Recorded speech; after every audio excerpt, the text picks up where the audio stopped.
त्यानंतर एक breaking news समोर येतेय। कराडमधील यशवंतराव चव्हाण सभागृहातील बागेची दुरवस्था झाली आहे। सभागृहाच्या बागेत कचऱ्याचं साम्राज्य पाहायला मिळतंय। रात्रीच्या वेळेस मद्यपी बागेत दारू पीत असल्याचंही समोर आलंय। या सगळ्या परिस्थितीचा आढावा घेतलाय आमचे लोकशाही मराठीचे प्रतिनिधी अभय कुमार देशमुख यांनी। पाहूया। यशवंतराव चव्हाण यांच्या नावानं कराडमध्ये टाउन हॉल हे सभागृह आहे आणि आपण सध्या याच टाउन हॉलमध्ये आहोत, ज्या टाउन हॉलकडे पालिका प्रशासनाचं दुर्लक्ष झालेलं आहे। या ठिकाणी तुम्हाला हा टाउन हॉलचा मागच्या बाजूचा परिसर दिसून येतोय। या ठिकाणी पूर्णपणे गवत वाढलेलं आहे।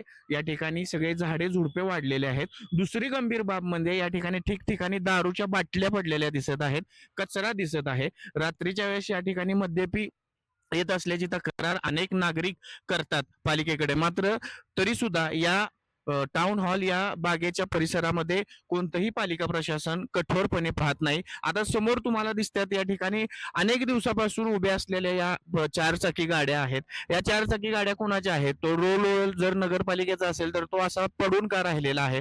समोर अजून एक तुम्हाला चित्र दाखवतो। काही शाळांचे या ठिकाणी स्नेहसंमेलन होतंय आणि ते विद्यार्थी तिथं वरती आहेत आणि हा या टाउन हॉलचा मागचा परिसर जो आहे तिथे दारूच्या बाटल्या, कचरा, झाडे झुडपे उगवलेले आहेत, लाईट सुविधा झालेली नाहीये।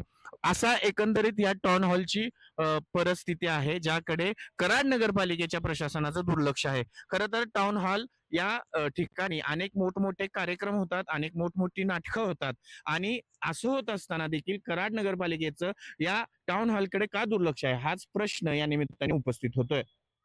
अभय कुमार देशमुख, लोकशाही मराठी, कराड। लोकशाही मराठी ऐका, पहा, जागरूक रहा।